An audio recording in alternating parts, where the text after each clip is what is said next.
중국은 양몽운동 이후에 엄청나게 신식군대를 했는데 일본한테 졌어. 지는 것은 일본이 훨씬 강하니까 진 거죠. 고종의 군대는 3만 군대까지 늘려요. 근데 신식 군대를 늘리려면 뭐 신식 군대 복장만 입는다고 해서 늘어나는 건 아니죠.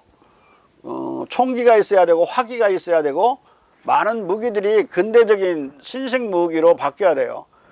그리고 그 병력이 3만이었는데 3만을 먹여 살리려면 그만한 경제력이 있어야 되겠죠. 그러니까 신식 군대를 만드는 것과 이 경제를 발전시키는 것, 그때는 식산운동이라고 그러는데 식산을 동시에 해야 됐어요. 그래서 근대적인 기업들을 많이 길렀다, 고종이. 여러분들이 알고 있는 오늘날 우리은행은 대한제국 때 만들어진 천일은행의 후신이에요. 그리고 동아제약 가스 할명수 알죠? 소화 안 되면 먹는 거. 홍익표 선생 지금 졸고 있어요? 예? 완전히 시비 거는 식으로 답변하는데 아무튼 전다가 의심을 해서 미안합니다. 가스 할명수는 동아제약인데 동아제약 그 클릭해서 들어가 보세요. 자기들 회사 역사 써놓은 거 보면 거기에 이제 궁중 비방인 활명수를 상업화해도 좋겠는가? 우리 강북이 선생 지금 가스 활명수 먹었어 지금. 그 상업화해서 팔아도 되느냐? 고종님에게 물어보니까 하라고 그래요. 민씨가 물어봤어요. 그래 원래는 동아제약은 민씨 소유였다. 근데 나중에 이제 민씨가 일제 때 파는데 오늘날까지도 일제의 약제 경쟁을 뚫고 살아남은 어떻게 보면 보기 드문 제약회사였어요. 가스활명수가. 오늘날도 우리가 널리 사용하죠. 그제도 나도 먹었는데 소화가 안 돼서. 피부에 뭐 빨간 반점이 생겨가지고 한 4주, 5주 정도를 피부약을 먹었더니 그 속이 쓰리는 현상이 났어요. 그래서 가스활명수를 먹었어요. 이게 병원에서 병도 주고 약도 주고 그러는. 근데 그게 가스활명수를 먹으니까 나섰는데 비방은 비방인 것 같아요. 네. 그런데 얼마만큼 많은 돈을 들였느냐, 이 3만 군대를 기르는데 예산의 거의 절반 가까이 40% 이상, 50%까지는 안 됐는데 40% 이상 이 다 국방비였어요. 근데 왜 이 말씀을 꼭 드려야 되냐면 어떤 자가 이러더라고요. 나도 듣는 데서. 아니 도대체 군대 200명 300명 신식군대를 못 길러가지고 군건일로 방어도 못하고 고종은 그 바보였다고. 그게 아니라 3만 병력이 있었어요. 3만 병력이. 근데 일본은 26만 명이었거든요. 1904년 당시에 3만 명 대 26만 명은 싸울 수 있는 상황이 아니죠. 백성과 더불어 싸우는 길밖에 없어서 그 당시에는 이제 국민군이라고 하는 형태로 고종이 일본에 싸우려고 그럽니다. 그러기 전에 일단 우리나라의 군대는 3만 명이 넘어갔다. 원래 고종은 1907년에 대한제국을 만들기 전에 데리고 올 때 1000명의 신식군대를 데리고 덕수궁으로 경운궁으로 왔는데 그 1000명을 조교로 해가지고 3만 명까지 길러내요. 이거 엄청나게 빠른 속도로 군대가 늘어난 거죠. 그래서 첨단 무력으로 무장한 이 군대가 1901년 초에 총병력이 3만 명을 상회했다. 실은 4만 명 정도 됐어요. 근데 왜 3만이라고 내가 부르느냐. 나머지 10,000명은 전국에 있는 포수들은 전통적으로 원래 조선의 병력이었다. 평시에는 포수들에게 산에서 사냥할 수 있는 특혜를 줬고 전시에는 군대로 징발할 수 있는 그런 사람들이 산포수들이었는데 이 산포수들한테 고종이 신식번기를 제공해요. 그 유사시의 병력으로 쓰려고. 나중에 의병이 일어났을 때 보면은 우리 대한제국 군인도 들어있었지만은 그 의병 안에는 이제는 다르게 1907년 의병은 산포수들도 엄청 많았어요. 근데 산포수들은 보통 군인들보다 총을 엄청나게 잘 쏘았어요. 그 이전에 그런 소총, 반자동 소총을 고종이 주기 전에는 그들은 뭘 썼냐? 주로 화승총을 썼다.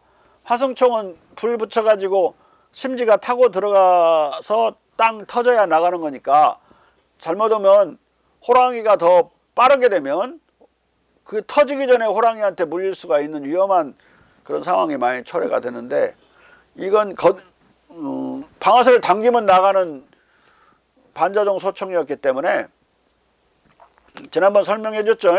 수동 소총, 반자동 소총, 자동 소총 차이.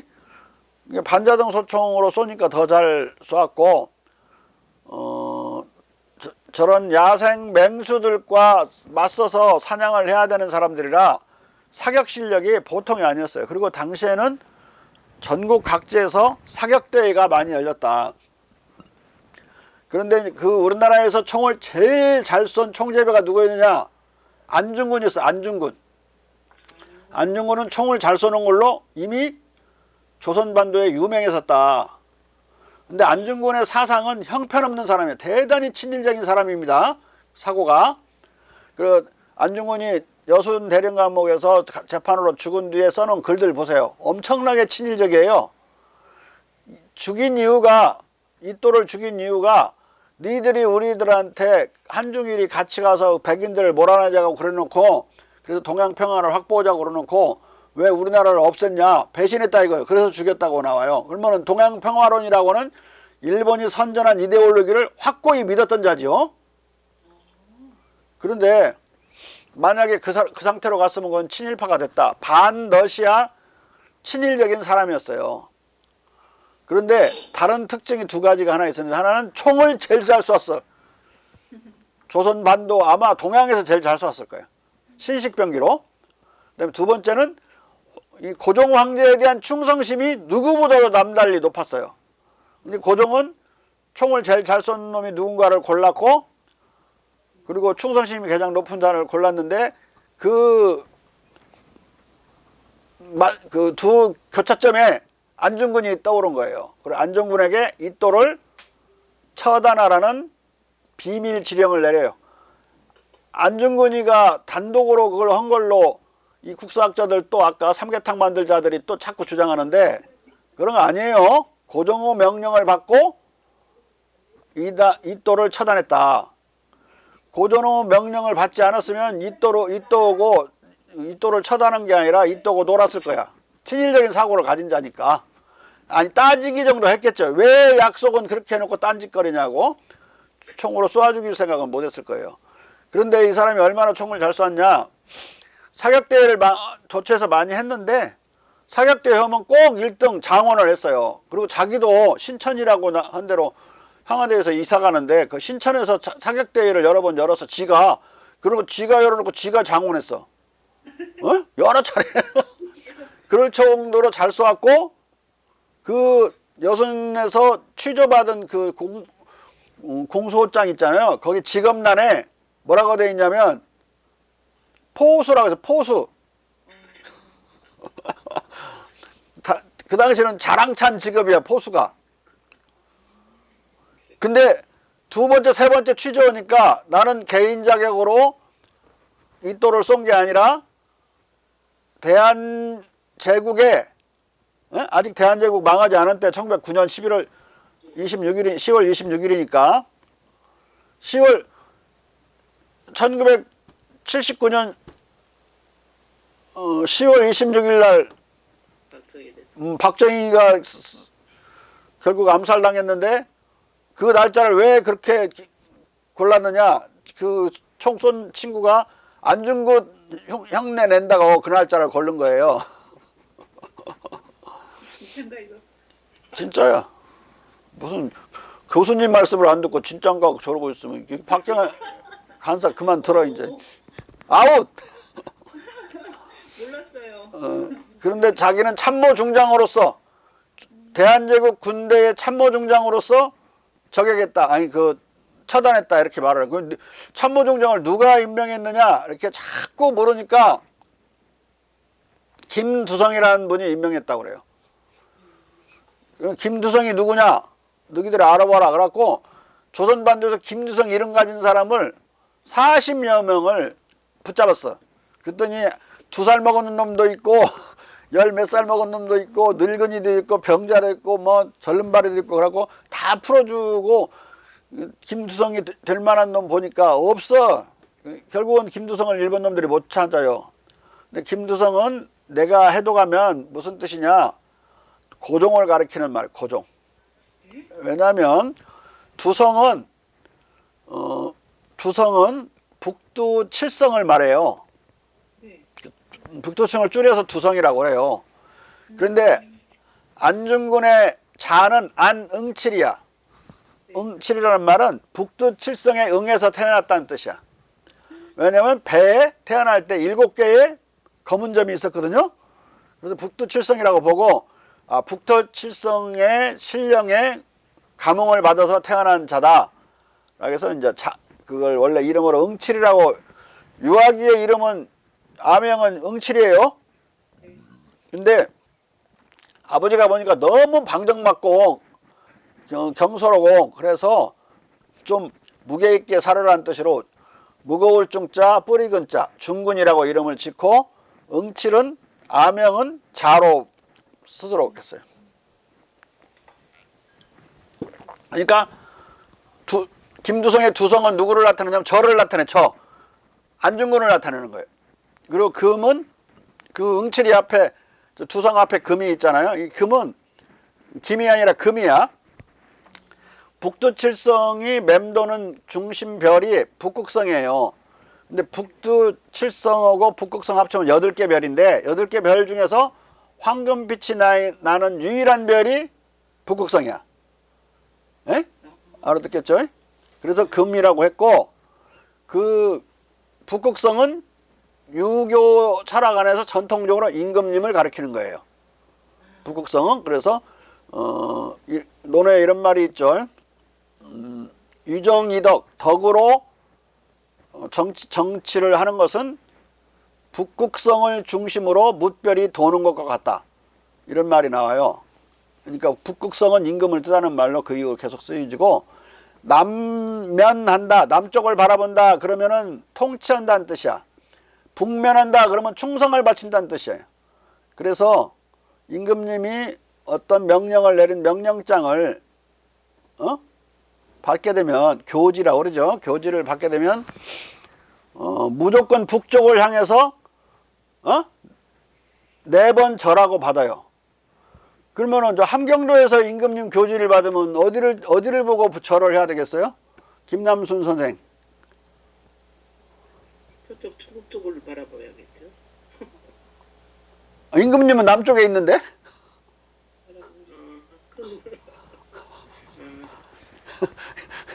서울 바라보고 해야겠죠. 그러면 서울을 바라보고 하면 그러면 이제 처단당해.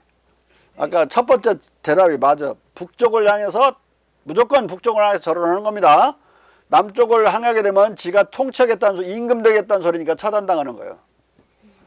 남면은 신하를 다스리는 걸 임금님이 남쪽을 바라.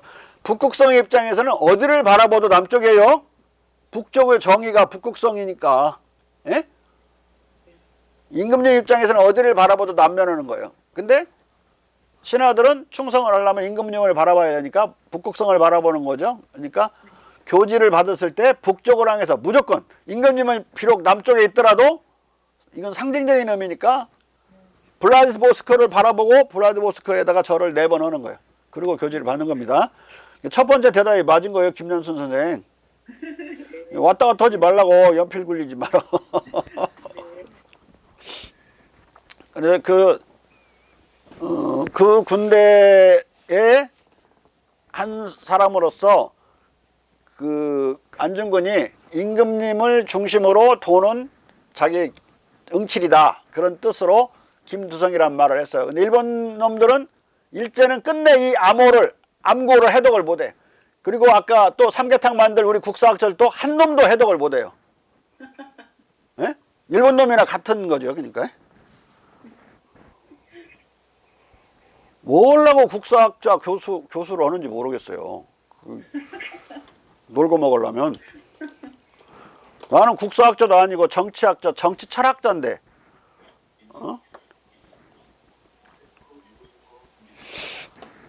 그래서 14페이지 중간 정도 보면 국방예산이 1901년에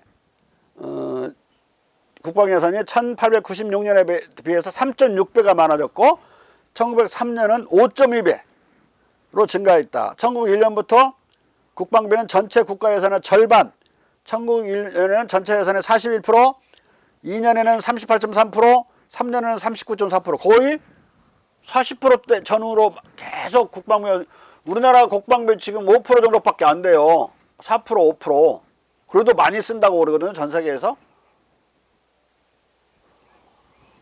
미국은 거의 뭐 1% 이하 정도 쓰는데 어마어마한 예산이니까 그 정도 되는 거고.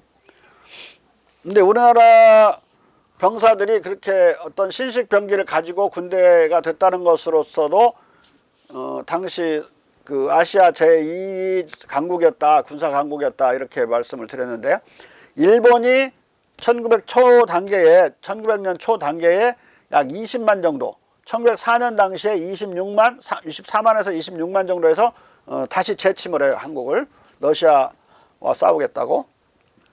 그런데 왜 2위의 군사강국이라고 그러느냐.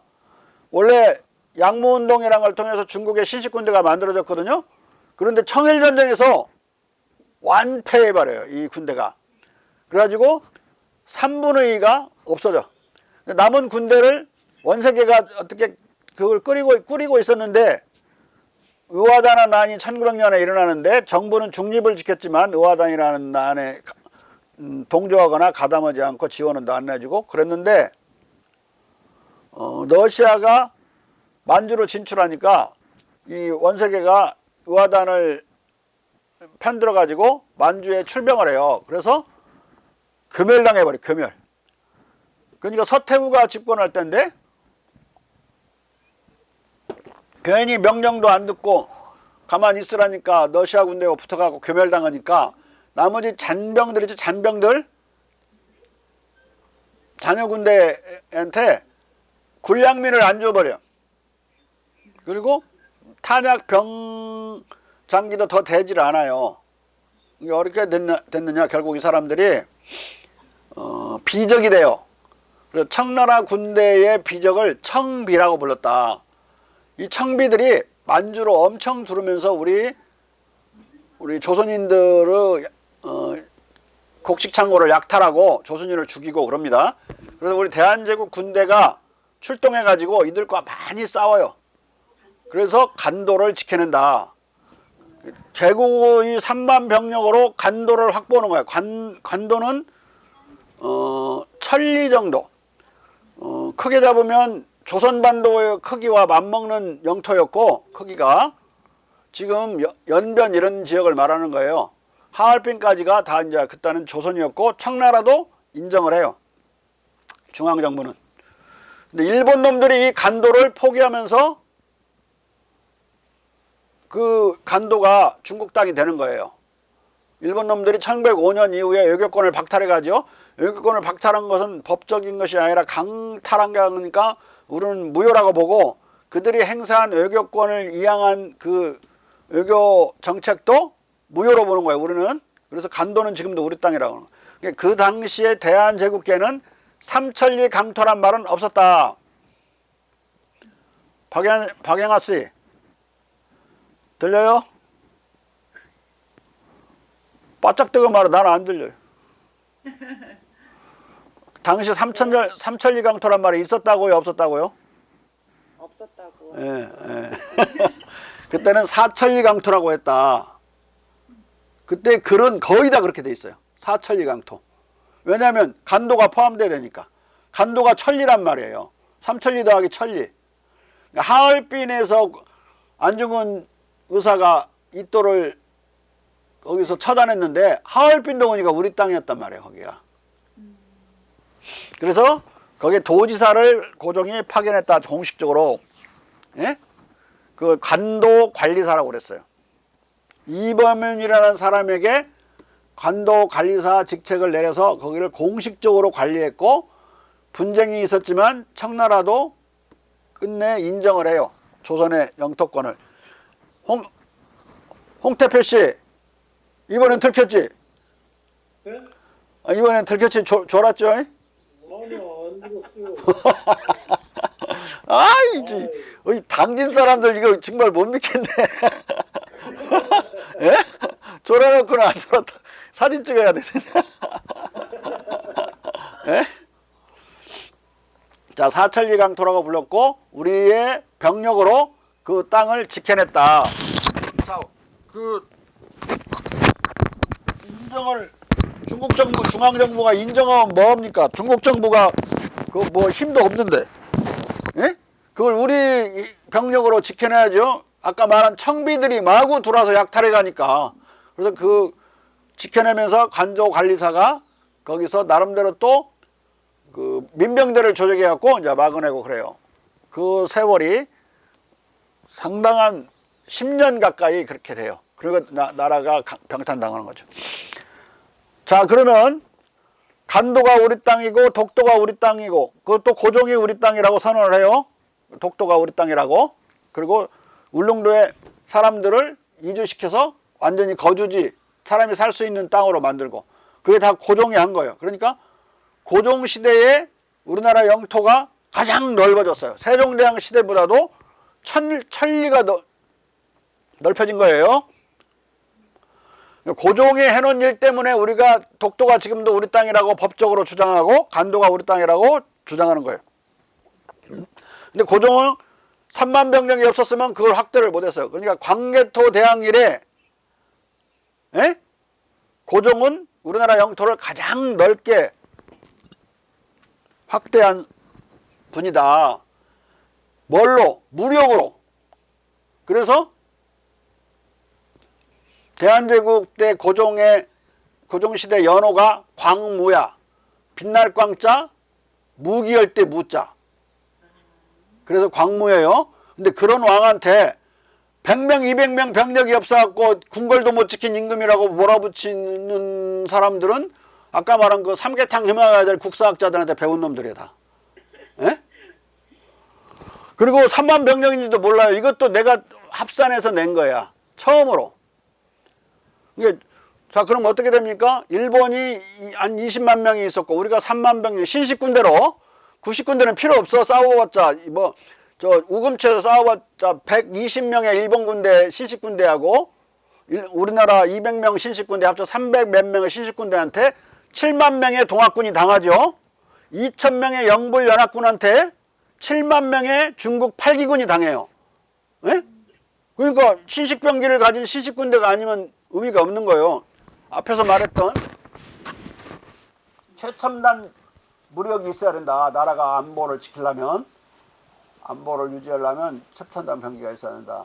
남한은 세계에서 6대 군사 강국의 현재 세계 6대 군사 강국이다.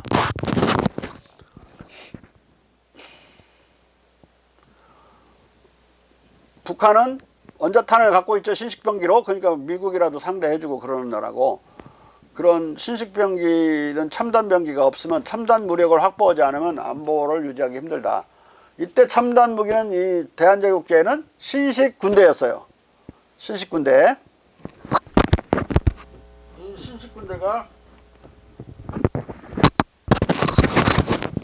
떨어지 들리나? 신식군대가 3만 병력이었던 것은 이제 아시아 2위가 됐다. 왜? 청나라 군대는 괴멸돼 버렸다고 그랬죠. 그 시점에 1900년 전후에 청나라 군대는 괴멸돼서 청비가 돼가지고 우리 간도, 만주의 간도의 출몰원은 도적대가 돼버렸어요. 얼마 남지 않은 것들이. 예? 군사 강국이었다는 것을 뜻하고, 그다음에 우리 민족 간성, 우리 민족적인 장교를 기르기 위해서 대한제국 육군 사관학교나 다름없는 대한제국 무관학교를 세우게 됩니다. 그때 민족 간성이 여기서 배출이 되는데 495명의 사관이 졸업을 해요. 이 495명의 사관들이 거의 다 독립운동을 나중에 하게 되는데, 우리나라 독립군의 장교들이 그 장교들이 여기서 나오는 거야. 대한제국 무관학교. 자, 청산리 대첩에 유명한 김저진 장군도 대한제국 무관학교 출신이에요. 지청천 광복군 사령관도 대한제국 무관학교 출신이다. 그러면 대충 무슨 말인지 알아듣겠죠? 고종이 무력이 부족해서 일본군에게 져서 나라를 결국은 강탈당하고 말았지만은 그걸 되찾을 수 있는 민족 간성들은 고종이 또 다 길렀어요. 네? 우리 김저진 장군이 죽게 된 건 공산주의자들로 암살로 죽죠. 그리고 그 사람을 따라서 끝까지 했던 그 김규식이라는 분은 여기 구리 출신인데 끝까지 싸우고 한국독립당 부위원장도 한 분인데 또 공산주의한테 처단이 돼요. 암살에 당해. 많은 우리 민족 계열 독립운동가들을 암살을 해요, 공산당들이. 이 공산당 놈의 새끼들은 그러니까 일본군하고 싸운 게 아니라 우리 민족 계열의 독립운동가들하고 싸웠어. 에? 그리고 그 대한제국 무관학교를 김규식 선생은 나온 건 아니지만 대한제국 군인이었어요. 상사. 그러니까 금방 말한 495명의 졸업생만을 말하는 게 아니라 대한제국 군인들까지도 포함해서 보면 독립군의 대부분의 지휘자들이나 그런 간부들은 대한제국 군대 출신이었다. 대한제국 군대가 없었으면, 3만 병력이 없었으면 독립운동도 하기 힘들었겠죠. 어디서 그걸 배우고 어디서 그 총기들을 구할 수 있었겠어요. 자, 그래서 대한제국 육군 무관학교 출신 한국군 장교와 독립군 장교들은 다 스승과 제자 관계로 연결되어 있었어요. 신흥무관학교에서 3만 명 정도 되는 사관을 기르는데, 신흥무관학교는 교장에서부터 일반 교관까지 또는 조교까지 모조리 대한제국 군인, 대한제국 무관학교 출신이었어요. 에? 역사는 연결되는 것이고 그 연결되는 걸 복원을 하지 못하면 그건 국사학이 아니에요. 아까 삼계탕 삶아먹을 놈들은 하나도 연결을 안 시켜요. 별개의 사건들로 다 보는 거야. 에? 그러면 무슨 이야기가 되냐? 맨날 한국 역사는 도루묵인 거예요. 그냥 끊어지고 연결된 것이 없어요. 연결된 게. 무궁화는 피면 또 지면 또 피고 또 피고 또 피고 그러는 것이지, 그 정기를 이어받고 정신을 이어받아서 그게 끊어져 버리는 게 어디 있어요. 근데 여기서는 정신적인 연결만을 내가 말하는 게 아니라 인맥적인 연결이 계속됐다.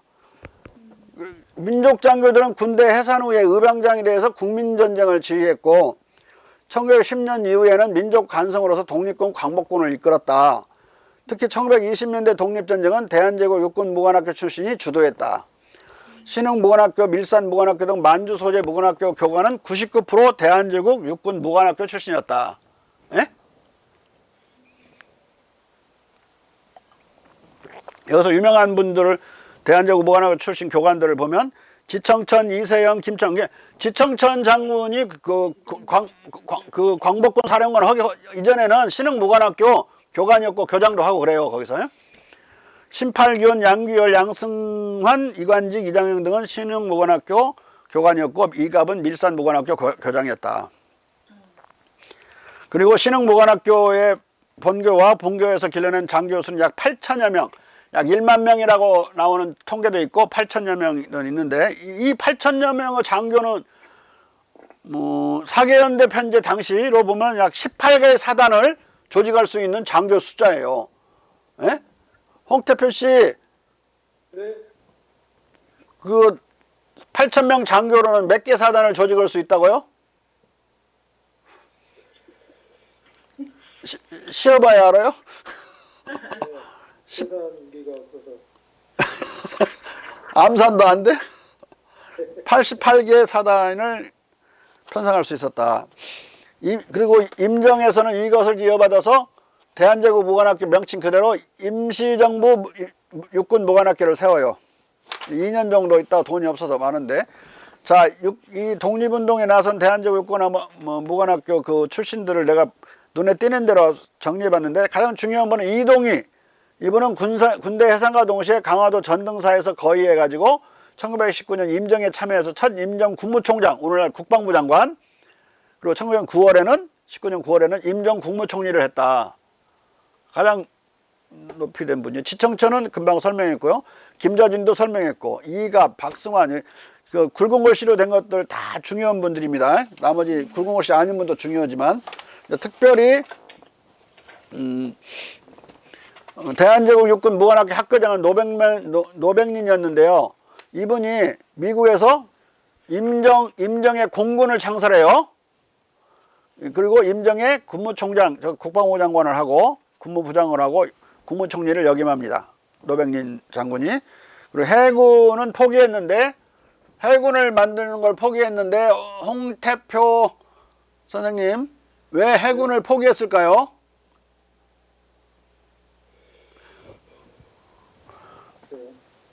해군을 포기했는데, 그래도 상징적으로 경축용으로 양무함이라는 걸 1903년에 들여왔고, 1904년에는 광제호라고 순시선을 이거 말고는 해군을 포기를 했어요. 수없이 해군을 창설하자는 상소가 올라오는데 고종은 포기했어요. 이유는 돈이 많아서 포기한 것보다는 이미 동해와 서해와 남해, 그 다음에 블라디보스토크 앞바다 이런 데는 일본어 제해권 안에 들어있었다. 그러니까 한국이 해군을 만들면 무슨 일이 벌어지냐면, 전쟁이 터지자마자 일본군이 바로 다 압수해 가버릴 수 있는 군대가 되는 거예요. 해군이. 일본 놈 아가리에 넣어놓을 필요가 뭐가 있어요. 제물포에 외국 전함이 20척이 들어와 있으면 그 17척이 일본 전함이었어요.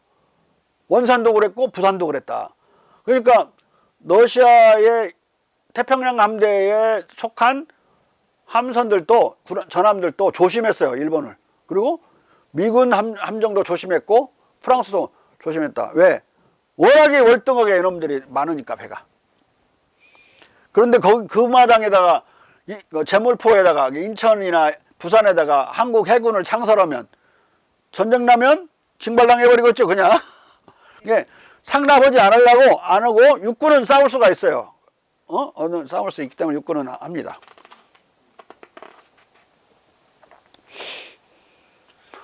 그리고 다시 우리하고 이제 대한민국 군대하고 연결되는 거 보면, 광복군 장교들은 광복한 뒤에 우리나라 국군으로 재임관을 하게 되고, 또 육사 교관으로 사관 양성을 하게 됩니다. 그러니까 스승과 제자 관계로 또 연결되죠, 광복군이.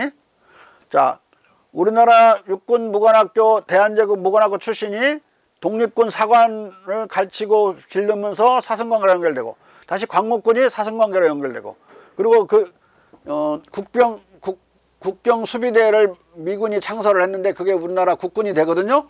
나라가 대한민국이 건국되면서 설립되면서, 그때 국경 수비대 안에 거의 10대 1이었어요. 10명, 9대 1 정도? 10명 중에 9명이 일본군 출신이야. 1명이 광복군 출신이에요. 그런데 그들이 모여갖고, 일본군 출신들이 대한민국 군대의 정통성은 광복군에게 있다는 광복군 정통성 결의를 합니다. 일본군 출신들이. 적지만 그들이 상급자가 되는 것을 다 인정을 하는 식으로 해서. 그러니까 대한민국 육군은 광복군 후 전신으로 하는 군대예요.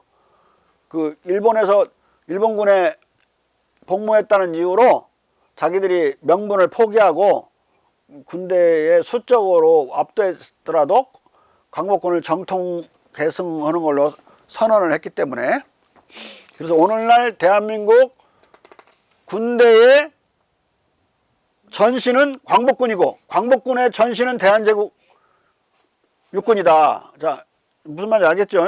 얼마나 중요한지 알겠죠? 대한민국의 군사 강국했다는, 대한제국이 군사 강국했다는 사실이 이렇게 중요하고, 두 번째, 땅을 최대로 넓혔어요. 광개토대왕 이래로 최대로 넓혔다.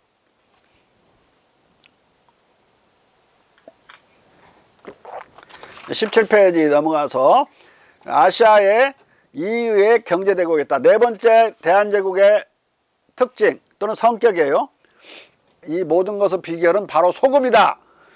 칫솔도 사용하지 않고 치열을 교정하지도 않았지만 그들은 매일 소금을 묻힌 손가락으로 이빨과 잇몸을 문지른다. 잇몸을 문지르는 걸 중요해. 잇몸이 그걸 이빨도 문지르지만 잇몸을 그러니까 우리가 그 뭐라고 하죠? 이빨이 썩는 것보다 더 무서운 게 잇몸이 나가버리는 거예요. 그러면은 그 뭐죠? 뭐 옮겨 심는 것도 못해, 임플란트도.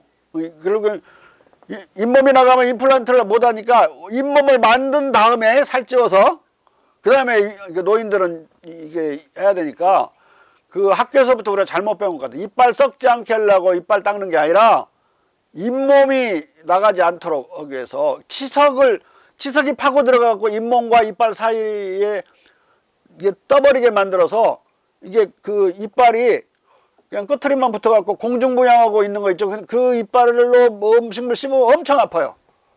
에? 썩는 것은 그건 치아는 대체하기 쉬워요. 지금은 인공 치아가 더 좋아요. 홍태표 씨, 왜 인공 치아가 더 좋아요? 에? 몰라. 인공 치아는 안 썩어요, 안 썩어. 절대 안 썩어. 예? 그래서 치아를 교체하는 문제보다 그 잇몸, 이걸로 계속 잇몸을 문질렀으니 얼마나 이빨이 가지런히 여전히 보존되고 있었겠어요. 자, 이런 기록도 있고요. 그 다음에 1101년에 한국을 방문한 독일 기자 지크프리트 겐테는, 이건 여기도 내가 인용해놨어요. 한국인은 대부분 발육이 아주 좋고 건장했고, 앞에 있는 보고나 비슷하죠. 한국군 장병들은 신식군복을 입으면 다리가 짧아 유럽식 제복이 잘 맞지 않아 보이는 일본군보다 훨씬 더 잘 어울려 보였다. 이게 이구동성으로 외국인들이 이렇게 말하는 거니까. 에? 강병기 선생 안 믿는 거 아니죠?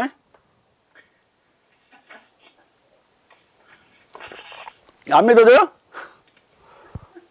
우리나라 사람이 말하면 자화자찬이라고 할까봐. 믿습니다. 예. 네, 믿습니다. 아니에요. 제가 일본 가보니까 정말 표시납니다. 지금 말씀하신 게. 네. 지금 그 아까 니메일즈라고 하는 우리 한국 남자한테 반해버린 여자 있잖아요. 미국인 여자. 송 오브 아리랑 쓴 그분은 한국인들하고 일본인하고 섞여 있으면 한국인들이 대갈통에 하나가 더 있었대. 그게 바로 구분했다는 거예요. 어? 키가 커서 그 덩치도 떡발이도 좋고. 그래가지고 일본 여자들 난리 났잖아요, 요새. 예? 한국 남자들한테 빠져가지고. 한국 여자들보다 한국 남자들 큰일 났어. 이제 이 한류 시대에 다 외국으로 한국 남자들 나가버리면 한국 여자들이 이제 외로워질 것 같아. 예? 없어, 한국 남자가. 한국 남아있으면 이제 좀 못난 사람들만 남아있어가지고 기분 나빠, 이제. 한국 국군들의 전투력은 나중에 봉오동 전투나 청산리 대첩에서 적은 군대로 일본군의 한 4배 되는 군대를 일본군을 물리치니까 그때 그 전투력이 나타나는 거예요. 그냥 이긴 거 아니라고. 이거 하나 보충하고요. 그 다음에 이제 경제력은 어느 정도 있느냐. 18페이지로 다시 쭉 전진을 하면, 고종이 이렇게 우리 것을 보존하면서도 우리 것의 도덕이나 우리의 뭐 미풍양속이나 우리 기술을 보존하고 발전시키고, 모자란 것이 있으면 서양의 어떤 법률도 들여오고 서양의 기술도 들여오해서 발전하는 걸 구본 신참 방식이라고 그랬죠. 이걸 통해서 학교를 몇 개를 세우냐. 2236개의 국공립 사립 신식학교를 세웁니다. 고종이. 한 7년 사이에. 그리고 각종 국립기술학교, 육군 무관학교, 여러 국군 훈련소를 통해 광무세대의 군인을 육성해요. 이걸 광무세대라고 제가 이름을 붙였어요. 또는 대한세대. 이게 1907년 7월 이후부터는 일본 놈들이 우리로 교육권을 박탈해 가거든요. 그래가지고 이 학교 수를 800개 정도로 줄여요. 다 없애버린다고. 그리고 800개 남는 것에는 일본 교육을 하기 시작해요. 일본식, 일본을 충성을 바치는. 그때부터는 광무세대가 아니고 일제세대예요. 일제세대. 그때부터 1945년까지 일제세대의 교육을 받은 자들은 다 친일파야. 100%. 100% 친일파다. 내가 문제 삼는 건 친일 매국노를 문제 삼는 거예요. 일제시대 때 친일하지 않고는 민족을 보존할 수가 없어. 먹고 살 수가 없는데 애들 학교 보내야 되지. 학교 보내려면 일본 학교잖아요. 안 보내면은 이제 청학동으로 가야 되는 거야. 청학동으로 간 사람도 많아요. 그렇지만은 전 인구에 보면 0.01%도 안 되는 사람들이었고, 일제세대 사람들은 독립운동을 거의 안 해요. 거의 안 해. 자, 그러면은 일제 학교를 안 다니고 나머지 사람들은, 안 가는 사람은 뭐 했느냐? 다시 서당을 다녔어요. 서당이 갑자기 2만여 개가 또 늘어나. 일본 놈 학교 안 가려고. 그분들은 또 독립운동 세대가 돼요. 그들이 독립운동을 해. 그 중에 대표적인 분이 누구냐? 윤봉길 의사예요. 충청남도의 윤봉길 의사. 서당하고 야간교육 뭐라고 하죠? 그런 거 하다가 상해로 가서 이제 그 거사를 하죠. 일본 교육을 안 받은 사람들은 다 했다. 그러니까 대한세대는 전부 독립운동을 해요. 그때 교육을 받은 사람들은. 강무세대는. 그리고 서당을 다닌 사람들이 다시 외국에 나와서 신식교육을 받고 이제 독립운동 투사들이 된다. 그리고 서울은 경제대국으로 발전하면서 근대적인 시장이 창출되고 근대적인 농축산업, 상공업, 근대 기업이 많이 일어나죠. 아까 말한 활명소 같은 것도 다 그렇게 나오는 거예요. 그리고 서울로 근대 도시개혁이 이루어진다. 자, 이 당시 도시개혁과 관련된 외국인들이 그 관찰한 관찰 기록을 볼게요. 이건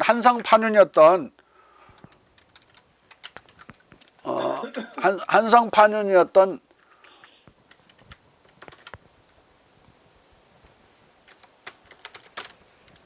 한성판윤 이채연이 워싱턴 DC를 참조해서, 우리나라 지금 서울은 워싱턴 DC와 같은 구조로 되어 있어요. 근대적인 도시로 만드는데 서울의 전기, 전화, 가로등, 전신망, 전차, 한강, 철교 등을 부설하고 경인선 철도를 개통했다. 자, 잘 들으세요. 동경보다도 전차는 2년 먼저 설치가 됐고 서울에, 전화는 동경과 동시에 설치가 돼요. 그러니까 일본 놈들은 오사카에만 짧은 거리에 전철이 있었기 때문에 구경도 못해. 동경에서 온 놈들이나 기타는. 한국 와서 요놈들이 얼마나 무임승차를 많이 했는지, 일본군들이. 그놈들 잡아내는 게 일이었어. 그 당시에는 촌놈들이 처음 봐가지고 전차를, 일본에서 온 촌놈 자식들이 그럴 정도였다. 그런 사진도 있어요. 그 공짜로 타려다가 걸린 놈, 일본 놈 끌어내리는 거. 요새 저 한강 철교를 일본 놈들이 놓아준 걸로 잘못 알고 있는데, 경인선이나 경부선이나 경의선은 다 고종이 부설한 겁니다. 한강 철교도 고종이 세운 거예요. 가로등은 아시아에서 최초로 가로등이 설치된다. 그래서 이걸 이제 비숍이라는 아까 말한 그 여성이, 영국 여성이 관찰한 걸 보면 1897년에 관찰한 거예요. 서울은 여러 가지 면에서 너무 변화해. 너무 변했다는 거죠. 그 이전에 1894년에 왔을 때하고 달리. 특히 남대문과 서대문 방향으로는 옛 모습을 찾아 알아볼 수 없었다. 최소 55피트, 16m 76.4cm의 노폭의 도로 양측에 깊숙한 석재 통로와 도로 후판으로 다리를 놓음으로써 콜레라의 근원이 되었던 지저분한 골목을 바꿔나왔다. 좁은 길은 넓어지고 진흙탕 개울은 포장되었고 도로는 이제 쓰레기를 마음대로 버릴 수 없게 되었다. 쓰레기 관련법을 만든 거야. 그때 이미. 탄탄대로를 따라 자전거가 질주하고 있다. 고속 사륜차도 곧 나타날 것이라고 한다. 좋은 부지에 프랑시식 호텔을 세우는 준비가 진행되고 앞유리를 이렇게 단 상점들이 많이 나타났다. 거리에 쓰레기를 투척하는 것을 금지하는 금법이 시행되고 쓰레기는 이제 공공청소부에 의해 처리된다. 오늘날 그러고 있듯이 더러운 서울은 극동에서 가장 깨끗한 도시로 바뀌는 중이다. 이 비상한 변화는 4개월 만에 이루어졌다. 4개월 만에. 1890년 가을까지도 어둡고 비좁기만 했던 도로가 차츰 넓어지고 변두리 통로들도 개량되어 있다. 지금도 시행되고 있는 이 사업은 집을 허물고 이를 배상해주고 옛 도로를 복구하고 앞뒷집 사이에 일정한 거리를 두었다. 복구된 대로를 따라 초가지붕이 대부분 기와지붕으로 바뀌고 가옥 상점의 전면이 말끔하게 단장되었고 아궁에서 바로 길로 연기를 내뿜어대던 굴뚝들은 이제 미제 등류통 후 반짝이는 철판으로 만들어진 굴뚝으로 바뀌었다. 수마이로 대로가 산책로가 되어 아주 유용하게 쓰이고 있다. 사업은 전부 다 아주 활기차며 상점들은 더 많은 물건들을 진열하여 번창하는 분위기를 보여준다. 대로를 만드는 것에서만 진보가 이루어진 것이 아니다.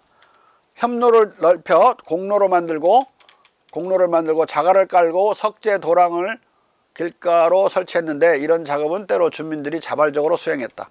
이런 작업으로 서울의 특징이라고 할 수 있는 자극적이고 독특한 냄새가 사라졌다. 더러워서 1894년에까지 방문한 사람들은 막 서울은 너무 더럽다고 많이 써놨는데 완전히 바뀐 거예요. 위생복지가 시행되고 현관 앞에 쌓인 눈은 의무적으로 그 집에서 치울 정도로 문명 수준이 높아졌다. 서울거리는 너무나도 바뀌어 1894년에 이 책을 쓰기 위해 찍어두었던 대표적인 빈민촌 모습이 쓸모없게 되었다. 그러나 서울은 한국식으로 건설되고 있는 것이지 유럽식으로 건설되는 것이 아니라는 사실에 유의해야 된다. 일본은 가봤더니 가짜 서양으로 바뀌어 있는 거예요. 근데 서울은 안 그랬던 거예요. 에? 다시 다른 사람을 보면 광무개혁은 8년으로 짧았으나 한국의 경제적인 대도약을 가져왔다. 1901년 겐테 박사가 북경도, 동경도, 방콕도, 상해도 서울처럼 전신과 전차와 전기 조명을 동시에 가진 것을 자랑하지 못한다고 기록하고 중국인은 인력거를 타고 꿈을 대는데 한국인은 쌩쌩 달리는 전차를 타고 서울의 음악과 초가 사이를 누비고 있다라고 감탄하고 있어요. 그러니까 18페이지에 지금 중간 정도에 있는 내용을 읽은 겁니다. 다 사료예요, 사료. 오늘날은 이제 그때는 그대로 방문 기록이었지만 1906년 코리아 리뷰 발행인 호머 헐버트는 뭐라고 써놨냐면 20년 전에 한국을 방문했던 여행자는 물질적 변화에 대해 깜짝 놀라게 될 것이다 이렇게 써놨어요. 그리고 프레드릭 맥켄지 기자는 1894년과 1904년 사이 10년이죠.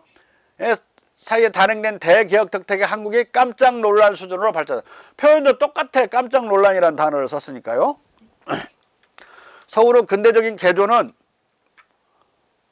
유럽의 모조품, 짝퉁이 아니라 한국 특유의 독창적인 패치워크, 짜깁기로 된 도시였다. 아까 앞에서도 그렇게 말한 내용이 나왔죠. 근데 겐테 박사는 서울은 한국식으로 건설되고 있는 것이지 유럽식으로 건설된 것이 아니라는 비숍의 관찰처럼 겐테가 말하기를 1909년 서울의 풍경이 진짜 철두철미 본연의 모습. 말하자면 중국도 일본도 아니 지구상 그 어떤 나라도 떠오르게 하지 않는 한국 본연의 모습이었다.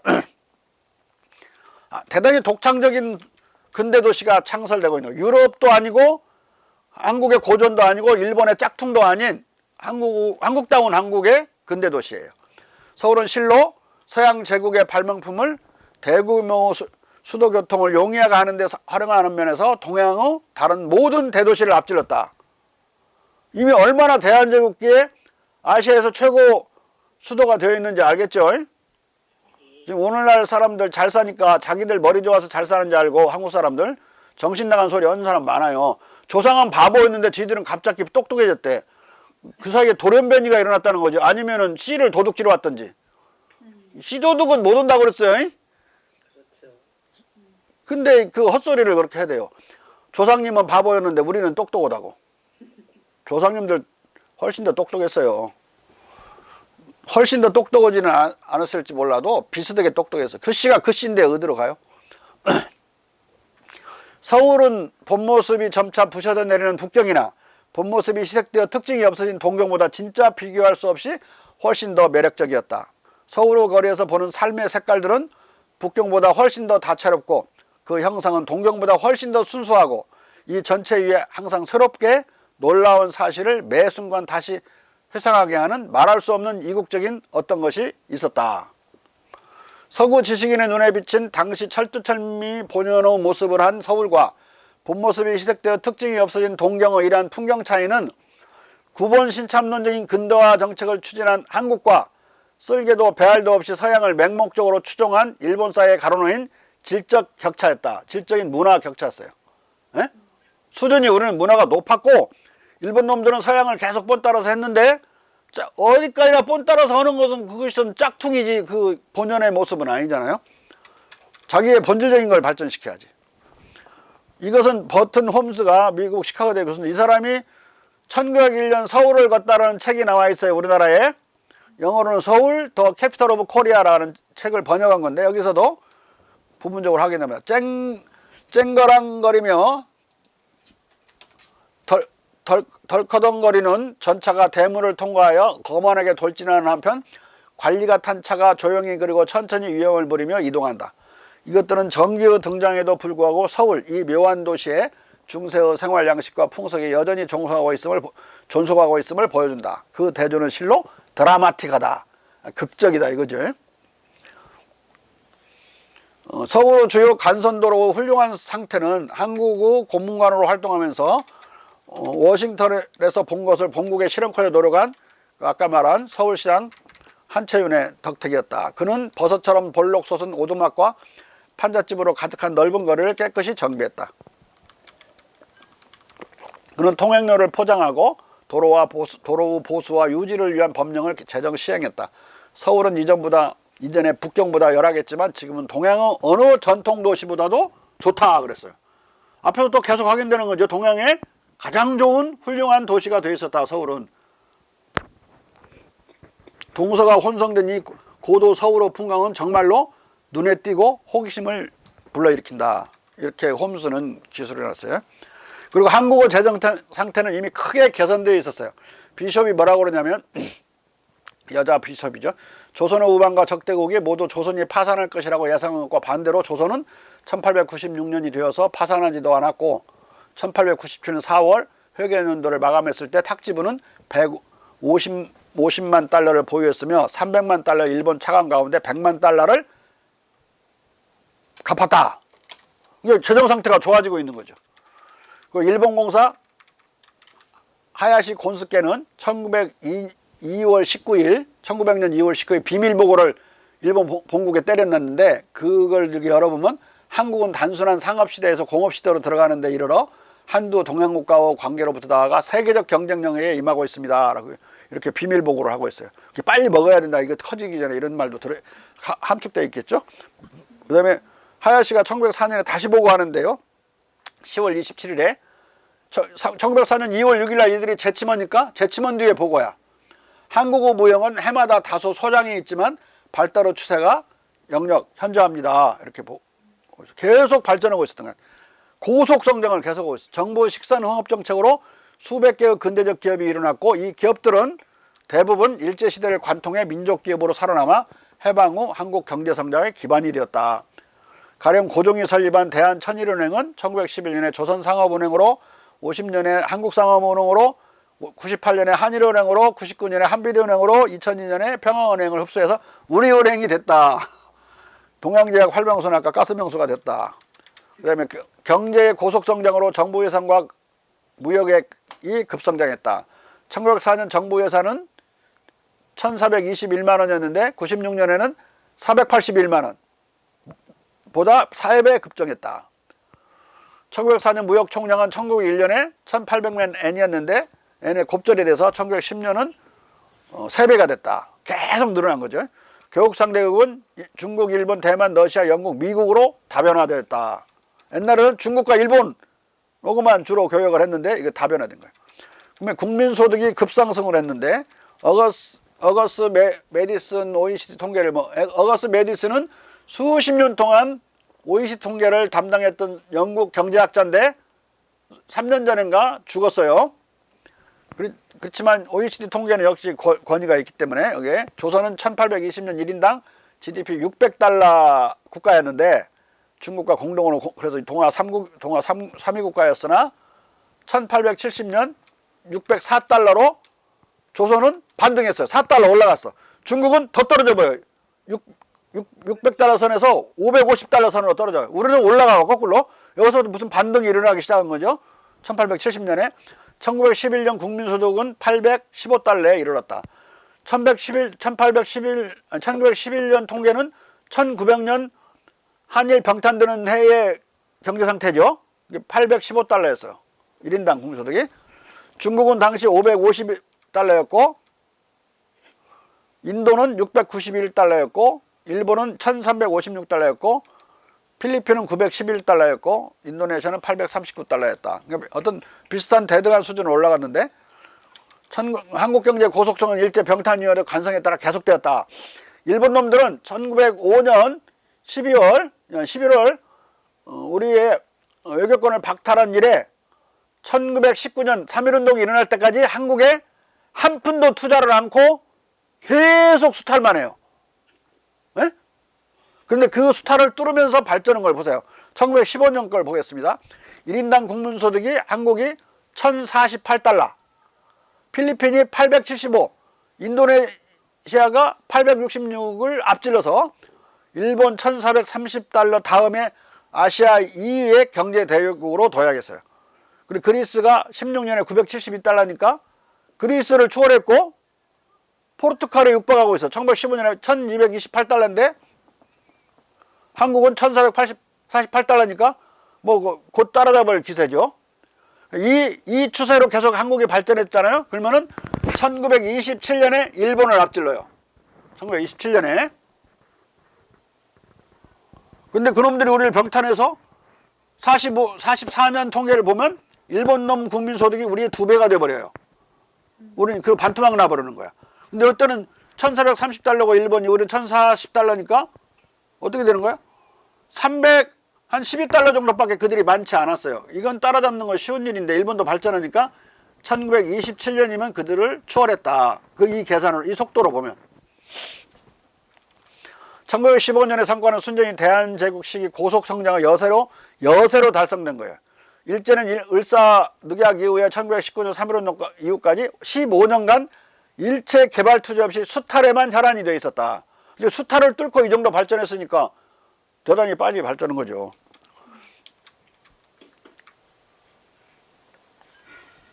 그래서 만약 이렇게 갔으면 27년경에 일본을 앞질렀을 것이다. 19페이지로 넘어가서요.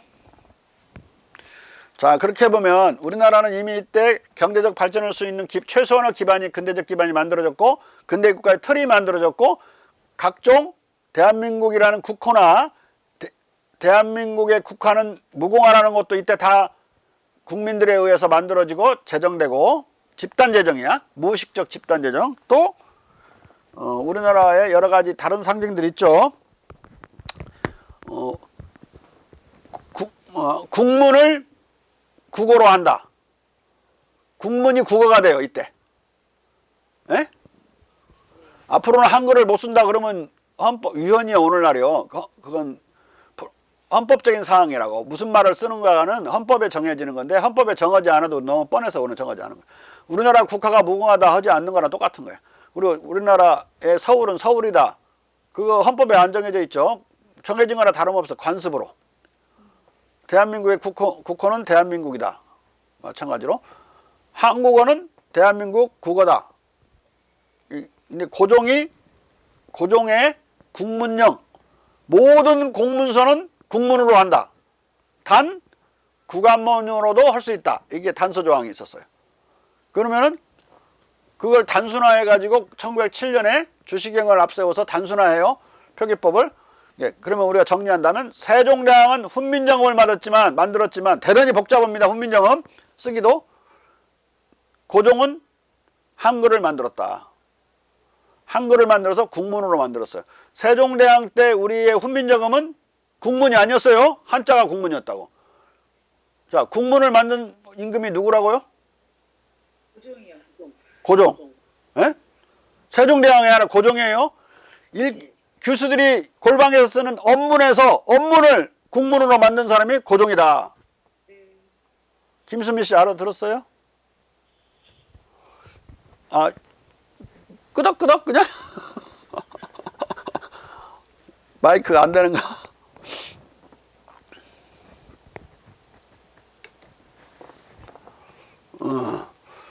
자, 그러면은 이제 우리나라의 대한민국의 정통성이 대한제국과 어떤 관련이 있는가 봅시다. 사상 초유의 근대국가 대한제국의 정통성을 계승한 것은 대한민국이다. 조선민주주의 인민공화국이 아니라 대한민국이다 이 말이에요.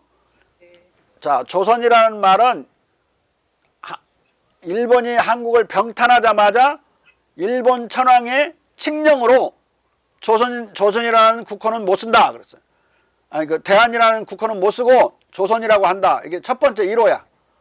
1조. 근데 3.1운동 때 대한독립만세라고 만세를 불렀는데 그거 자체가 벌써 칙령을 위반하는 거죠. 항일의 뜻이 있는 거야. 대한독립만세라고 부른 것 자체가. 그러니까 대한이라는 말은 일본과 싸우면서 우리가 지켜온 국호예요. 고종이 그 대한제국이라는 대한을 국호로 할 때는 항일의 뜻이 없잖아.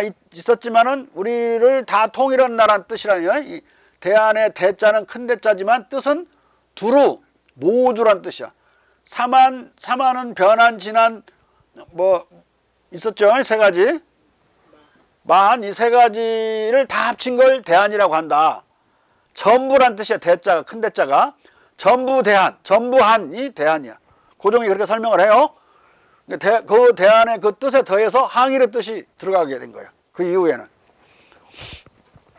친일파는 근대적인 성장은 일제 식민지 때야 비로소 개시되었고 조선은 가난해서 자멸했다고 주장을 해요. 자멸한 게 아니라 일본 군대의 침략 전쟁에 의해서 패망했죠. 패망했느냐 자멸했느냐는 엄청난 차이예요. 내가 박경화 씨한테 내 책을 주었어. 그 주면은 그 누구 겁니까? 제 거죠. 내가 다시 가져오면 절도야, 절도. 그렇죠. 근데 박경화 씨가 내 거 뺏어갔어. 뺏어갔으면 누구 겁니까, 그거? 교수님 거. 그러니까 나라를 뺏겼을 때는 다시 되찾을 수 있는 권리가 있지만 자멸해갖고 넘겨줬을 때는 권리가 없는 거예요. 하나님이 우리에게 생명을 주었는데 그 생명은 이제 누구 거요? 받은 사람 거죠. 하느님 거 아니라고. 하느님이 우리를 죽이면 살인이야, 살인. 우리가 우리를 죽이면 자살이고. 예? 만약에 하느님 거라면 하느님이 우리를 죽이면 자살이겠죠. 근데 우리 거니까 자살이야. 이렇게 주장하지만 이는 일고의 가치도 없다.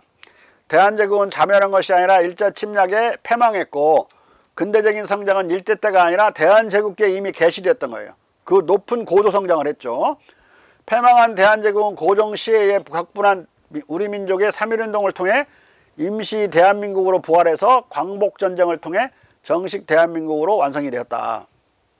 우리나라는 대한민국 망한 때부터 41년 1904년을 기점으로 하면 그때 망한 걸로 보면 1904년 2월 6일 날 일본놈들이 재침해요. 41년간 싸워요. 예? 근데 고려 때 삼별초가 항몽전쟁을 할 때 37년을 싸우거든요. 원나라가 몽고 양반들 몽고가 쳐들어와 가지고 여기 코리아가 어여내리던 시 잘 들으세요. 37년을 싸워 고려가. 코리아란 말이 고려에서 나왔죠. 싸우는데 몽고가 정복한 모든 나라는 왕조가 다 없어졌어요. 그래서 거기 정복한 그 땅에다가 자기 아들들을 왕으로 보내거나 자기 종을 왕으로 보냈어. 근데 기존에 있던 나라는 없어져 버린 거죠, 다. 근데 고려는 없어지지 않았다. 원나라에 망하지 않은 유일한, 전 세계 유일한 나라야. 정복당한 것도 아니고. 결국은 37년간 싸운 뒤에 어떤 협정이 맺었냐면 명목상으로 고려가 졌다고만 해주면 조선의 고려의 왕조와 고려의 강토와 고려의 역사와 고려의 풍속을 다 보존하도록 허용하겠다라고 맞바꿔요. 37년을 싸워서 졌다는 것이 중요한 게 아니라 그 내용이 중요하죠. 그 맞바꿨으니까. 졌다는 말 한번 해주고 왕창 다 우리를 보존할 수 있었던 거예요. 김남순 씨 알겠죠? 예. 41년 싸웠으니까 일제 때 41년 싸워서 우리를 보존할 수 있었어요. 근데 중국 송나라를 점령하고 나서 몽고는 몽고식으로 머리를 싹 변발을 해버렸어요. 근데 조선의 상투는 깎지 못했다. 왜? 모든 미풍양속을 보존해 주도록 약속을 했기 때문에. 그리고 몽고 원나라의 왕비, 황후들은 고려에서 왕녀나 공주를 데려가는 경우가 많았어요. 특별한 나라였죠. 몽고와 고려의 관계에서 고려는. 예? 전 세계에서 몽고에 망하지 않은 유일한 나라였다. 어연 에르덴 씨 알겠어요? 예? 어디 갑죠 또 어디? 설렁거 씨 네, 알겠습니다. 들었어요? 안 들었어요? 예? 몽고가 정복하지 못한 유일한 나라. 근데 오랫동안 싸움의 결과가 그런 거예요. 근데 41년 싸워서 우리가 일본으로부터 우리나라를 다시 되찾았는데 임시정부를 세워서 싸운 유일한 나라예요. 영국과 프랑스, 일본 같은 제국주의 국가에서 망한 나라가 24개 국가예요. 저 알제리에서부터 이 조선까지 24개 국가 중에 임시정부를 세워서 싸운 나라는 한국이 유일한 나라였다. 그리고 임시정부가 군대를 가진 경우도 유일했어요. 임시정부를 세운 것도 세계 최초였고 나중에 42년에 폴란드 망명정부가 세워지긴 해요. 근데 그건 한참 뒷이야기고 우리는 바로 1919년에 세웠으니까. 그리고 마지막 왕이 호의호식 않고 침략자들과 타협하지 않고 호의호식은 대부분 뭐 왕이 망하고 나서는 파리에 가서 월남왕만 하더라도 호의호식하고 호텔에서 뭐 평생 살다 끌고 가서 살다 죽거든요. 수를 다 해. 그런데 우리나라 마지막 왕만 고종과 민비는 부처가 둘 다 시해됐어요. 끝까지 저항을 했으니까. 끝까지 저항하지 않고 호의호식하고 잘 띵땅띵땅 거렸으면 몰라고 죽이겠어요. 잘 이용해 먹지. 결국은 고종도 독살당했고 민비는 자시 칼로 찔려 죽었다. 그런 아주 특별한 조상을 가진 특별한 나라예요. 왜냐하면 비슷한 나라 한두 나라도 있었으면 특별하지도 않은데 혼자만 유니크하게 유일하게 끝까지 싸웠고 유일하게 왕들이 부처가 죽었고 유일하게 임시정부를 세웠고 유일하게 군대를 가지고 있었다. 예? 그런데 지금 아프리카의 수 없는 나라 또 인도까지 포함해 가지고 그들이 식민지 통치가 끝난 뒤에 그대로 식민지 국가의 문화를 받아들이지 않거나 그 나라의 언어를 받아들이지 않은 나라가 있나요? 프랑스가 지배한 지역은 불어가 공용어예요. 인도도 영어가 공용어고. 그럼 우리식으로 따지면 뭐냐면 한국은 일본말 쓰고 있어야 돼 지금. 지금 한국 사람들 일본말 쓰나? 41년을 투쟁했기 때문에 일본적인 모든 것을 털어낼 수 있는 그런 저력이 자존심과 문화적인 저력이 있었던 거예요. 홍태표 씨 무슨 뜻인지 알아듣으셨죠? 어마어마한 나라지. 그렇게 보니까요. 아니, 아프리카식으로 인도식으로 하면 우리가 일본말 쓰고 있어야 된다니까. 그런데 지금 한글날이 세종대왕 탄신일을 가지고 유네스코에서는 국제 문자해라고 그래요. 그래서 문자가 없는 3천여 개의 부족과 민족이 있어요. 그 민족에게 영어가 아니라 알파벳가 아니라 한글을 보급해요. 유네스코에서. 가장 과학적인 글자이기 때문에. 예? 그리고 앞으로 보세요. 중국의 문맹률이 40%예요. 일본어 문맹률이 35%야. 미국의 문맹률이 30%야. 영어가 쓸 줄 모르는 사람 많습니다. 읽기도 어렵고 써진 대로 발음하는 대로 쓰지도 않고 써진 대로 읽지도 않잖아요. 영어 어렵잖아요. 스펠링 나 맨날 틀려. 한글은 잘 쓰는데 영어 스펠링 맨날 틀려. 그러니까 문맹률이 30%가 되는 거예요. 미국이. 그런데 우리나라 문맹률은 1%도 안 돼. 1.6인가? 그래요. 아니야 0.6인가 그래. 어? 24시간이면 배우고 한국말을 24시간 배우는 건 아니지만 한글로 쓰는 건 24시간이면 배워요. 자, 그럼 무슨 일이 벌어지느냐? 문자 자판 두들겨서 뭘 보내고 많이 그러잖아요.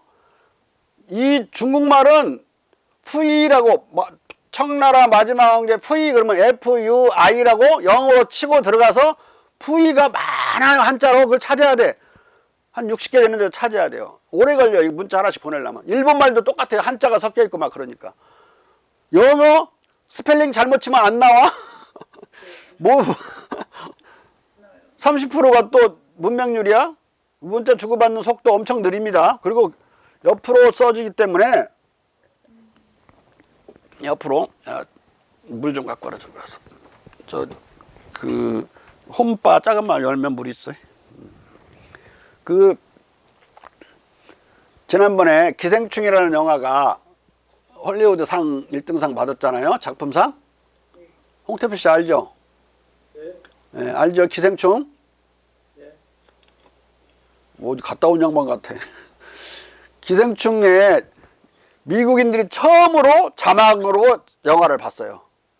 네, 맞아요. 헐리우드에 출품되는 모든 영화는 그 나라 말로 안 되어 있고 다 영어로 더빙해서 나오거든요. 근데 이걸 옆으로 영어는 옆으로 쓰면 옆으로 길쭉해지잖아요. 조립이 안 되니까. 한자하고 한글은 조립이 돼서 조립 버전 글자지만 얘네도 옆으로 써야 되니까 여기서부터 여기까지 읽고 몇 줄이 써지니까 몇 줄. 그래서 다 못 읽고 맨날 기생충 지나갔대. 우리는 영어로 더 그렇게 자막을 하더라도 몇 줄 안 되잖아요. 그러니까 금방금방 읽는데 걔네들은 그게 가장 영어는 곤혹이라고 그래요. 그래갖고 이번 기생충 때 엄청 고생했대요. 엄청. 작품상 받았다니까 보긴 봐야 되겠고, 그러니까 고생을 하면서 봤다고 그래요. 그렇게 앞으로는 4차 산업혁명 시대는 한국만이 유일하게 앞질러 갈 것이다. 그 말은 유일한 1등이 될 거라는 소리야. 2등 없어. 2등 있으면 저 밑에 2등이야. 격차가 큰 2등. 예를 들어 볼까요? 반지의 제왕 그런 게 나온 게 뭐냐? 반지의 제왕 영화 그 시리즈가 뭐라고 하지? 반지의 제왕 시리즈요. 반지의 제왕 시리즈 말 그 여자가 영국 여자가 해리포터. 해리포터가 지금까지 한 15년 18년 벌어들인 돈을 우리나라 게임 산업이 세계 지금 뉴스 나와 있을 거예요. 세계가 3년간 벌어들인 돈보다 적어. 우리나라가 3년간 게임 세계가 벌어들인 돈이 그 십몇 년간 그 해리포터가 벌어들인 돈보다 많아요. 근데 이게 얼마나 중요하냐. 이거 코피만 해주면 팔아먹으면 돈이니까 감가상각비가 없는 돈이에요. 게임은. 그 다음에 웹툰이라는 말이 어느 나라 말이에요? 제일 똑똑한 양반이 누구더라? 박경아 간사. 웹툰이 어느 나라 말이야? 영어 아닌가요? 한국말이야, 한국말. 웹하고 카툰을 한국 사람이 합쳤는데 지금 영어가 됐어요. 지금 영어가 됐다고. 그 다음에 언택트, 그 사전 안 나옵니다. 우리나라 한국어야. 그리고 지금 영어 됐어, 지금 현재는. 언택트. 요새 쓰는 말, 온택트란 말 쓰죠. 온라인으로 강의하는 거. 그것도 우리나라 말이야. 우리나라 정부 용어. 온택트, 온라인으로 콘택트 하는 거. 그리고 웹툰은 1위에서 작품 50위까지가 한국 작품이에요. 게임도 30위까지가 한국 게임이야. 에? 이건 경쟁이 불가능한, 스토리가 강하기 때문에 한국의 그런 웹툰이나 게임은 스토리로 다 눌러버려요. 강한 스토리로. 그래서 게임 산업과 웹툰에 있어서는 단연 세계 1위다. 그거는 감가상각비가 안 들어가는 돈이니까 엄청나게 돈을 많이 벌 수 있는 거죠. 자, 얼마나 특별한 민족인지 알겠죠? 대한민국은 대한제국기의 또 다른 국호, 대한민국 국화, 국기, 애국가, 가사, 서울 도시 구조, 근대기업, 심지어 한정식까지도 몽땅 계승했다. 한정식은 원래부터 있었던 게 아니라 대한제국기의 상품으로 개발된 한식이에요. 한정식은 원래 있었던 게 아닙니다. 한정식이라는 상품으로 나온 거야. 그게 전국으로 확산돼서 한정식이라는 것이 우리나라가 지금도 계승해서 쓰고 있죠. 그 다음에 민족사적 정통성 항일 전통은 조선민주주의 인민공화국이 아니라 대한민국에만 있다. 조선이란 말을 이미 쓰면 그건 정통성을 계승한 게 아니에요. 일본 놈 따라가는 거야. 대한은 못 쓰고 조선이라고 한다라고 천황 말을 따라가는 거라니까요. 조선 노동당도 마찬가지고. 그러니까 대부분 당시 공산당이나 빨갱이들은 다 조선이란 말을 썼어요. 조선공산당, 조선노동당. 우리 민족계는 전부 대한독립군, 대한강북군 다 대한민국 임시정부 전부 대한을 썼고. 일제는 병탕과 동시에 대한을 금지하고 조선만을 강요했다. 그래서 대한매일신보 그러면 대한 못 쓰게 하니까 매일신보로 바뀌고 띄어버리든지 다른 걸로 바뀌고 조선으로 바뀌고 이렇게 많이 했어요. 이름들이. 그리고 3.1운동 때 만민이 동성으로 조선 독립 만세가 아니라 대한 독립 만세를 외쳤으므로 대한을 계속 견제하는 것은 항일 의지도 이미 이제는 담고 있는 것이다. 대한제국을 제대로 하는 것은 곧 대한민국의 민족사적 정통성을 이해하고 지키는 데 기여한다. 대한제국을 모르면 대한민국의 정통성을 모르는 거예요.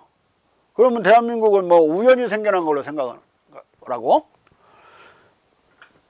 남북 간 민족 평화가 정착한다면 남북 관계는 지금은 독일, 오스트리아 관계처럼 유사해질 것이고, 남북 간의 평화가 정착하면 좋죠. 종전 협정이 맺어져 가지고.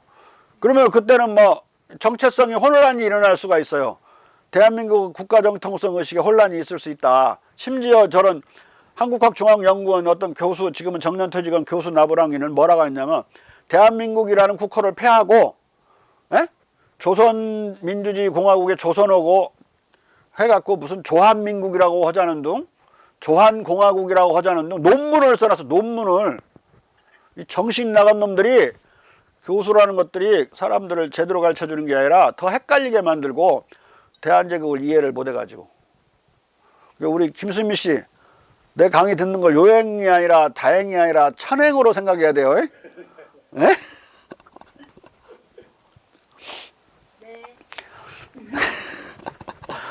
대한제국을 이은 대한민국의 역사적인 정통성에 대한 올바른 인식은 이 혼란의 해소에 기여할 것이다. 대한민국의 민족사적 계속성의 의미와 국호 창제 당시의 3한 1통을 담은 대한의 의미로부터 통일국호도 대한민국이라고 하는 것은 당연지사다. 원래 통일된 나라를 가리켜서 대한이라고 했거든. 이름 지을 때부터. 남북이 통일됐다고 이름을 대한민국 국호를 가를 이유가 없는 거예요. 다만 지금 우리가 분단되어 있으니까 엄격히 따지면 대한민국이 아니라, 홍태표 선생 뭐라고 실제로는 뭐예요? 대한민국이 아니라 실제로는 소한민국이에요. 소한민국. 에? 근데 대한민국이라고 우리 국호를 하는 것은 대한민국이 되고자 하는 뜻이 실려 있다고 봐야죠. 대한민국이. 그래서 지난번 2002년에 대한민국 많이 했잖아요. 예? 대자를 특별히 강조하는 게 대한민국 하는 거야. 예? 그래서 이 민족을 다시 한번 통일을 하더라도 대한민국, 그러니까 대한민국이라는 국호에 아주 딱 맞아 떨어지게 되는 거죠. 통일을 하게 되면. 그러니까 국호를 갈 이유가 없는 거고, 그 역사와 대한이라는 국호를 지켜온 우리의 항일 의지를 생각할 때는 절대 갈아치우면 안 되는 거예요. 예? 조선은 중국의 속방이었을 때 이름이에요. 예? 우리가 독립국가 됐을 때 최초의 우리의 국호는 대한민국이었다. 근데 무슨 조선민주주의 인민공화국 같은 소리를 쓰고 있어요. 말이 안 되는 거죠. 예? 다른 나라들이 다 제국이라고 앞서 설명할 때 제국이라고 부르는데 우리나라가 여전히 왕국이면 한 급이 낮은 걸로 되잖아요. 가만히 있어도 뒤떨어지게 되는 거예요. 제국으로 칭제를 해야 된다는 건 그 당시로서는 모든 나라들이 제국을 칭하고 나섰기 때문에 어려웠어요. 그러니까 제국은 당연한 거였다. 주권평등이라는 그 실질적인 발걸음을 가기 위해서는 필연적이었다. 자, 오늘은 강의를 여기까지 하면 되겠습니다. 네, 선생님들 질문 없으십니까? 네. 7강에서는 갑진요란 전쟁이 두 번째 벌어지는데 가보요란 다음에 갑진요란 이것부터 다루겠습니다.